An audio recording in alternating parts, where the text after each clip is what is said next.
Sir. नमस्कार। Sir क्या नाम है आपका? कमल सिंह, कमल सिंह जी, आप कहाँ से हैं? गांव कासन, जिला गुड़गांव, हरियाणा से। कमल सिंह जी, आप अपने अनुभव बताने के लिए आज हमारे चैनल्स पर आए हैं। आपके हाथ में कुछ रिपोर्ट्स हैं, इनके बारे में हम बाद में बात करेंगे। पहले हम आपसे जानना चाहते हैं कि कौन आपके गुरु हैं। मैंने संत रामपाल जी महाराज से 2008 में नाम दीक्षा ली थी। 2008 में नाम दीक्षा लेने के बाद मैंने परमात्मा के नाम से अपने आप को विमुख कर लिया। उसके बाद मैंने पुनः अगस्त 2022 में दोबारा संत रामपाल जी महाराज से नाम दीक्षा ली। संत रामपाल जी महाराज का नाम छोड़ने के बाद मैं वही पारंपरिक साधनाएं श्री कृष्ण जी को इष्ट और हनुमान जी को इष्ट मानने लगा और उनको पूजने लगा जैसे पहले पूजता था। और मेरे को सारे सुख जैसे मिलते थे वैसे मिलते चलते गए। लेकिन सन 2014 में मेरे गले में गांठ हुई। उस गांठ की सोजन इतनी हो गई थी कि मेरी गर्दन अलग ही दिखाई देने लग रही थी, जिससे मेरे सभी रिश्तेदार, मेरे रिलेटिव सब टोकते थे कि भाई कमल, एक बार तेरे पास सब कुछ होते सोते इस चीज़ का एक बार चेकअप क्यों नहीं करा लेता। फिर भी मैंने सोचा भाई सब कह ही रहे हैं तो क्यों नहीं एक बार टेस्ट करा ही लेता हूँ। गांठ होएगी तो नॉर्मल सी है कि सर्जरी से निकल जाएगी। तो मैंने फरीदाबाद एशियन हॉस्पिटल में उस अपनी गांठ का इलाज शुरू करा सितंबर 2014 में। तो वहाँ मेरी गांठ का ऑपरेशन हुआ। ऑपरेशन को डॉक्टर ने लैब में भेजा। लैब में भेजने के बाद वहाँ से जो रिपोर्ट आई, उन्होंने बताया कि आपको कैंसर है, ये कैंसर की गांठ है, लिम्फोमा कैंसर जिसे बोलते हैं। उन्होंने 3 गांठें बताई, आपका ट्रीटमेंट चलेगा कम से कम 6 महीने। उन्होंने कहा कि आपका खर्चा लगभग 3 से 4 लाख रुपए लगेगा। डॉक्टर बोला कि आपकी फर्स्ट स्टेज है, ठीक हो जाओगे। मैंने कहा, उस टाइम मेरे पास पैसा सब कुछ था। मैंने सोचा कि चलो, डॉक्टर ने कहा कि फर्स्ट स्टेज का कैंसर है, ठीक हो जाएगा तो ठीक हो ही जाऊँगा। तो फिर मैंने डॉक्टर के कहने के मुताबिक अपना 6 महीने कीमोथेरेपी ली। 6 महीने बीत जाने के बाद डॉक्टर बोले कि अगर आपको रेडिएशन लेना होगा, रेडिएशन ले लोगे तो आप बिल्कुल ठीक हो जाओगे। तो मेरे को पता था, क्योंकि 2011 में मेरी माता जी को भी कैंसर हुआ था, तो मुझे पता था कि रेडिएशन से शरीर में काफ़ी साइड इफ़ेक्ट होते हैं, इतनी तो मुझे पता था। तो मैंने डॉक्टर साहब से कहा, डॉक्टर साहब मैं रेडिएशन तो नहीं लूँगा, आप अगर चाहो तो कुछ और बता सकते हो। उन्होंने कहा कि अगर आप रेडिएशन नहीं ले सकते तो आप 6 महीने और कीमो ले लो, उससे है कि आपकी बीमारी बिल्कुल ख़त्म हो जाएगी और आप पहले की तरह स्वस्थ हो जाओगे। तो मैंने कहा सर ठीक है, मैं 6 महीने कीमोथेरेपी और ले लूँगा। उन्होंने कहा कि आपके 3 से 4 लाख खर्चा और लगेगा। मैंने सोचा कि भाई 3 लाख जब लगा दिए हैं तो चलो 3-4 लाख और सही। तो मैंने वो भी किया। 1 साल बीत जाने के बाद जब उन्होंने मेरा पेट सीटी कराया तो रिपोर्ट नॉर्मल आई थी। लेकिन जो एमडी डॉक्टर एशियन के थे, पंकज शर्मा, उन्होंने मेरे से कहा कि आप रिपोर्ट तो आपकी फ़िलहाल ठीक है, लेकिन हर 6 महीने में आपको पेट सीटी कराते रहना होगा, ताकि ये पता रहे कि शरीर कितना मैच्योर है, कितना डाउन है। सर पेट सिटी क्या होता है?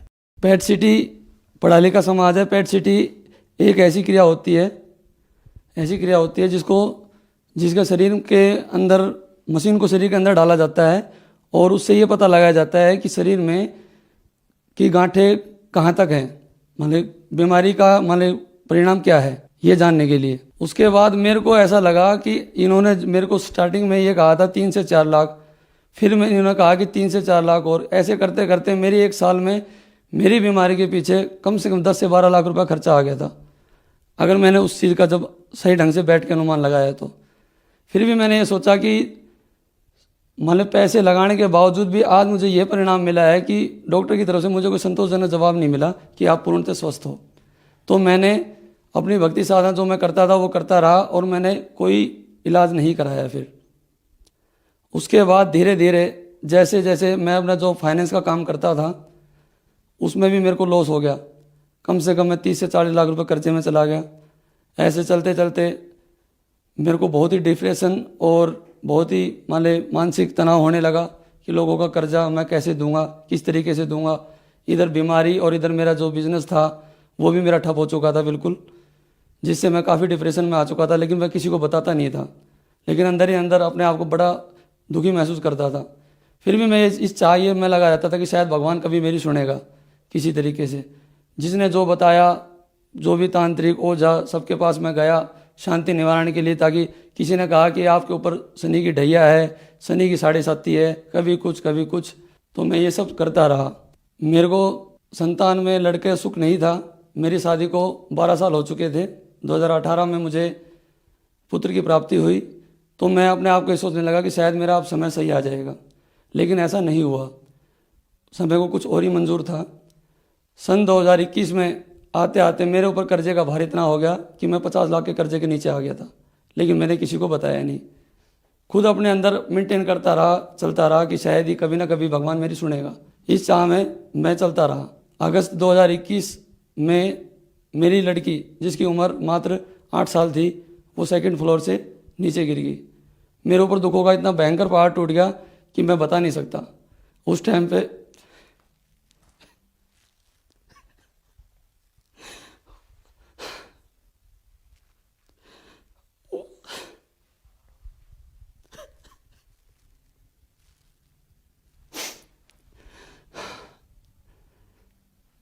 मैं इतना मोहताज था कि मैं अपने बच्चे के दुख को दूर करने के लिए शायद मैं किसी के सामने ये भी नहीं कह सकता था कि मैं अपने बच्चे का दुख कैसे दूर करूं। फिर भी रिश्तेदारों का सहयोग, सबका सहयोग होने के बावजूद मैंने अपनी लड़की का इलाज कराया। यहाँ तक कि मैंने अपनी लड़की के इलाज में अपनी गाड़ी तक को बेच दिया, क्योंकि संतान के दुख के आगे माँ बाप बिल्कुल लाचार हो जाते हैं। उसके बाद मैंने लड़की को एडमिट कराया। मेरी लड़की 3 दिन MRI में RV हॉस्पिटल सेक्टर 85 में एडमिट रही, लेकिन उसका कोई भी रिस्पॉन्स मेरे को नहीं मिला। क्या तकलीफ थी उसको? उसके शरीर में क्रैकिंग आ गई थी सर। सेकंड फ्लोर के गिरने के बाद इतनी भारी स्लॉट बन चुके थे कि डॉक्टर साहब ये कह रहे थे कि भाई शायद ही है कि आपकी लड़की को हम बचा पाएँ। साफ साफ लफ्ज़ों में तो उन्होंने नहीं कहा, लेकिन उनकी बातों से जाहिर ऐसा ही हो रहा था। लेकिन फिर भी मैंने भगवान में चाह रखी, भगवान से मांगता रहा, जिसे मैं इष्ट मानता था श्री कृष्ण भगवान को, कि भगवान जो भी मैंने अपनी लाइफ में बुरे कर्म करे हों, बुरे पाप करे हों, उनकी सज़ा मेरे बच्चे को ना दो। मैंने सब कुछ भगवान के ऊपर छोड़ दिया कि भगवान अब तू ही है जो कुछ है। लेकिन बड़े भाई साहब दिनेश भगत जी के अनुसार उन्होंने जो मेरे को बताया, उन्होंने कहा कि भाई तू मेरी बात मान, परमात्मा से अरदास लगा। संत रामपाल जी महाराज, उनके कहने से फिर भी मेरे को ऐसा लगा कि नहीं, भगवान तो मैं जिसको मानता हूँ वही है, सब कुछ करने वाला वही है। मैं अपनी भक्ति में लीन रहा। उसके बाद ज़्यादा जोर देने के बाद भाई साहब ने कहा कि भाई देख ले कमल, तू यहाँ पे 3 से 4 लाख रुपए तू लगा चुका लड़की के पीछे, और अभी पता नहीं लड़की का कोई रिस्पॉन्स भी नहीं है इलाज में, तो आगे क्या होगा। तो उस टाइम गौतम भगत जी रात को 11 बजे मेरे पास आए, मेरे को वहाँ से उठाया। मैं बेंच पे रो रहा था। मैंने अपनी लड़की का तो मेरे से बयान नहीं हो पाया, तो मैं रोते रोते गौतम भगत जी बोले आप मेरे साथ चलो। गौतम भगत जी मुझे बाहर लेके गए। उन्होंने मेरे को सांत्वना दी, चुप कराया। उसके बाद उन्होंने बताया कि कमल भाई देख, तेरे ऊपर कितने दुख टूटे, आज तक तेरे को कोई सुख मिला हो तो बता, लेकिन तूने सुख की चाह में सब कुछ, मतलब तेरे को सब कुछ होते हुए भी तूने सच्चे परमात्मा को याद नहीं किया। ठीक है, मैं उनकी सारी बातें सुनता रहा, लेकिन मेरे कहने मात्र से एक बार सच्चे परमात्मा से अरदास ला के देख। परमात्मा वो दयालु परमात्मा है जो सब अपने भक्तों को दुखी नहीं देख सकते, और वो सब कुछ ठीक कर देंगे। उन्होंने बताया कि आप एक बार संत रामपाल जी महाराज से अरदास लगाओ, वो आपकी सारी बातें पूरी करेंगे। तो मैंने उनकी बातें सुनी। अपने मन ही मन में यही विचार लगाया, हे बंदी छोड़, अगर आप हो, सच में आप हो, मैंने आपका ज्ञान 2008 में सुना था, लेकिन आज सच में अगर आप हो तो मेरी लड़की को पहले जैसा स्वस्थ कर दो। बस मैंने मन में इतने भाव बनाए थे, वो भाव मैंने गौतम भाई साहब के सामने भी नहीं रखे। उनको सिर्फ मैंने एहसास भी नहीं होने दिया कि मैंने अपने मन में ये बयां किया है। और उसके आधे घंटे के बाद लड़की को हमारे रूम से बाहर निकाला गया। डॉक्टर साहब ने कहा कि अगर सुबह 8 बजे तक लड़की को होश आ जाता है तो लड़की ठीक है, नहीं तो हम कुछ नहीं कह सकते। फिर भी ये भरोसा था कि भाई लड़की शायद ही, पता नहीं अब क्या होगा। तो ऐसे करते करते सुबह के जब 8 बजे, लड़की को 7 बजे ही होश आ गया। और लड़की ने सबसे पहले अपने मुंह से, जो लड़की 10 दिन से कुछ बोली नहीं थी, सिर्फ इशारों में बात कर रही थी, वो लड़की बोली पापा। ये सुन के मुझे बहुत अच्छा लगा। मैं सोचा कि शायद मेरे इष्ट ने मेरी सुन ली। तब भी मैं श्री कृष्ण जी भगवान को सर्वोपरि मान रहा था, लेकिन उस परमात्मा को मैंने बिल्कुल भी क्रेडिट नहीं दिया। मैंने सोचा कि शायद जिस भगवान को मैं इष्ट मानता हूँ उसने मेरी सुन ली। मेरे को परमात्मा ने वहाँ पर भी, संत रामपाल जी महाराज ने वहाँ पर भी मेरा समर्थन किया, और मेरी लड़की को बिल्कुल पहले की तरह डॉक्टर के मुख से ये कहला दिया कि आज आपकी लड़की बिल्कुल ठीक है। वहाँ भी मैंने अपने इष्ट भगवान श्री कृष्ण जी को ही क्रेडिट दिया, ना कि संत रामपाल जी महाराज को। जब मैं हॉस्पिटल से लड़की को लेके आया था तब मैंने गौतम भाई साहब से ये कहा था कि मेरी लड़की जब पूर्णतः ठीक हो जाएगी तो मैं संत रामपाल जी महाराज से नाम दीक्षा लूँगा। लेकिन लड़की के पूर्णतः ठीक हो जाने के बाद भी मैं नाम दीक्षा लेने नहीं गया और अपने सांसारिक सुखों में फिर खो गया। ऐसे करते करते जब 2 महीने बीत गए तब मैंने सोचा कि आज मेरे सारे काम निपुण हो गए, मेरी लड़की मेरे बच्चे सब ठीक है और मेरा काम कार्य सिद्ध हो चुका है। मैं उस चीज़ में अहंकार में इतना आ गया था कि मांस मदिरा के सेवन में इतना खो गया कि जो मैं काम सुबह शाम को किया करता था वो मैं सुबह दोपहर किसी टाइम भी शुरू हो जाता था, लेकिन मैंने कभी परमात्मा को सच्चे मन से याद नहीं किया। ऐसे करते करते जब 3 महीने बीत गए मेरा शरीर कमज़ोर होने लगा धीरे धीरे। तो मैं सोचा कि शायद घर का काम चल रहा है, इसी वजह से थोड़ी टेंशन और डिप्रेशन की वजह से शरीर कमज़ोर हो रहा है। मेरी अब इतनी हैसियत नहीं थी कि मैं अपना दोबारा इलाज एशियन में करा सकूं, क्योंकि मेरे पास कर्जे की मार इतनी ज़बरदस्त थी। तो जो मैंने किसी को बताया भी नहीं था, वो बात सिर्फ मेरे और मेरी पत्नी के तक सीमित थी। मेरे ऊपर 50 लाख का कर्जा हो चुका था, जिससे कि मैं अपनी बीमारी को अफोर्ड नहीं कर सकता था। मेरे एक रिलेटिव के कहने से मैंने सोचा कि भाई एम्स दिल्ली में शायद इस चीज़ का इलाज संभव हो सके, तो मैंने अपना इलाज वहाँ शुरू कराया। वहाँ पे जब उन्होंने मेरा इलाज स्टार्ट किया तो उन्होंने मेरा सबसे पहले एफएनसी कराया, जो मेरे शरीर के अंदर गांठें थी। उस एफएनसी की डेट 15 दिन के बाद जो रिपोर्ट आई उसमें मेरे को NHL, जिसे नॉन हॉजिकल लिम्फोमा बोलते हैं, वो पाया गया, जिसे हम शुद्ध भाषा में ये भी कह सकते हैं ब्लड कैंसर। जो खून के अंदर एक स्लॉट बनता है, खून में गांठें हो जाती हैं, जो कि मैं अपनी रिपोर्ट साथ ले आया हूँ, जो मैं आपको दिखाना चाहता हूँ। ये जो आप पूरे शरीर में काले काले धब्बे दिखाई दे रहे हैं, ये मेरे पूरे शरीर में ब्लड कैंसर की गांठें हैं, जो कि खून की नसों के अंदर होती हैं। जिसे आप डॉक्टरी रिपोर्ट के अनुसार जो उन्होंने स्टेज निकाली वो मेरी 4 स्टेज एडवांस थी, जिसमें यह कहा जाता है कि इंसान 3 से 4 महीने ही शायद पकड़ता हो। लेकिन फिर भी उन्होंने मेरी उम्र को देखते हुए 35 साल डॉक्टरों ने सोचा कि शायद ही है कि ट्रांसप्लांट इनका इलाज हो। तो उन्होंने मेरे से कहा कि इसका इलाज एक ट्रांसप्लांट है। 3 दिन तक मुझे कोई दवाई कोई डोज नहीं दी गई। तो डॉक्टर जो वहाँ की नेहा मैडम जो MD थी, उन्होंने कहा कि अंकल जी आपको पता है कि इनको बीमारी क्या है, इनको ब्लड कैंसर है और वो भी 4 स्टेज का। डॉक्टर के कहने के मुताबिक मैंने अपना ट्रांसप्लांट कराया। ट्रांसप्लांट कराने के बाद जब मेरे को घर लाया गया तो मेरा शरीर इतना कमज़ोर हो गया था कि मेरा शरीर का वज़न मात्र 48 किलो रह गया था, जो कि 65 किलो था।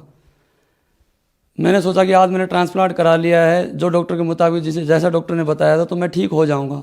मेरे मन में ये भाव थे। उसके बाद डॉक्टर के डिस्चार्ज करने के बाद मेरी हालत, उसके 1 हफ्ते के बाद मेरी हालत इतनी बिगड़ गई कि शायद मैं बता नहीं सकता। मेरी प्लेट 20,000 जो कि डिस्चार्ज होने पे मेरी 1,25,000 थी, मात्र 20,000 आ गई। मेरा ट्रांसप्लांट भी सक्सेसफुल नहीं हुआ है। वहाँ मेरा सारे संशय ख़त्म हो गए, जो भी मेरे मन में थे कि मैं ठीक होऊंगा या ठीक हो जाऊंगा। उसके बाद जब मैं घर आया तो मेरे अंदर वो एनर्जी नहीं थी जो पहले थी। मैं बिल्कुल टूट चुका था अंदर से, लेकिन मैंने किसी को नहीं बताया, अपने अंदर ही अंदर उस बातों को रखा। उसके 1 हफ्ते के बाद मैंने के अंदर ये प्रेरणा हुई कि भाई इंसान का सब जीवन व्यर्थ है जब तक कि गुरु ना बना लिया जाए। ये सब धारणा मेरे अंदर बनी और उस रात जब मैं सोया तो मेरे अंदर ये भाव फिर भी बना। परमात्मा मेरे सपने में आया और उन्होंने कहा कि बेटा अब तक तूने जो कुछ किया, तूने अपने अहंकारवश जो भी किया, जैसे भी किया, वो सब व्यर्थ था, लेकिन अब भी समय है, तू मेरी शरण में आ जा। फिर मैंने संत रामपाल जी महाराज से नाम दीक्षा ली और उनके बताए हुए नियमों को, जैसे भी उन्होंने साधना के नियम बताए, उनको फॉलो किया। और उसके बाद जो मेरे लाइफ में चमत्कार हुए वो आपके सामने हैं, जो कि मैं दिखाना चाहता हूँ। संत रामपाल जी महाराज से नाम दीक्षा लेने से पहले जो मेरी रिपोर्ट थी वो ये है जो आप देख सकते हो। लेकिन संत रामपाल जी महाराज से नाम दीक्षा लेने के बाद जो मेरी रिपोर्ट है आज वो नेगेटिव है, जो कि आप ये देख सकते हो। मेरी दवाई भी सब आज डॉक्टर ने कह दिया कि आपकी जो भी दवाई वगैरह है वो सब बंद है। संत रामपाल जी महाराज की कृपा से आज मैं बिल्कुल ठीक हूँ। सर, संत रामपाल जी महाराज से नाम दीक्षा लेने के बाद आपको बहुत सारे लाभ मिले। आपने पॉजिटिव रिपोर्ट भी दिखाई और नेगेटिव रिपोर्ट भी दिखाई। ये मेडिकल साइंस में बहुत बड़ा चमत्कार है। जो दर्शक आज आपको टीवी पर देख रहे हैं, आप उनके लिए एक बहुत बड़ा उदाहरण है। अगर वो इस सब चीज़ों से परेशान है, किसी को कैंसर है या किसी को कोई भी प्रकार की समस्या है, अगर वो आपकी तरह लाभ लेना चाहते हैं संत रामपाल जी महाराज से, तो उनको क्या करना होगा? संत रामपाल जी महाराज के सत्संग साधना टीवी चैनल पे आते हैं। वहाँ एक पीली पट्टी चलती रहती है, वहाँ पे नंबर दिखाई देते हैं। उन नंबरों पे कॉल करके अपने नज़दीकी नामदान केंद्र में संपर्क करके आप संत रामपाल जी महाराज से गुरु दीक्षा ले सकते हैं। धन्यवाद सर। धन्यवाद।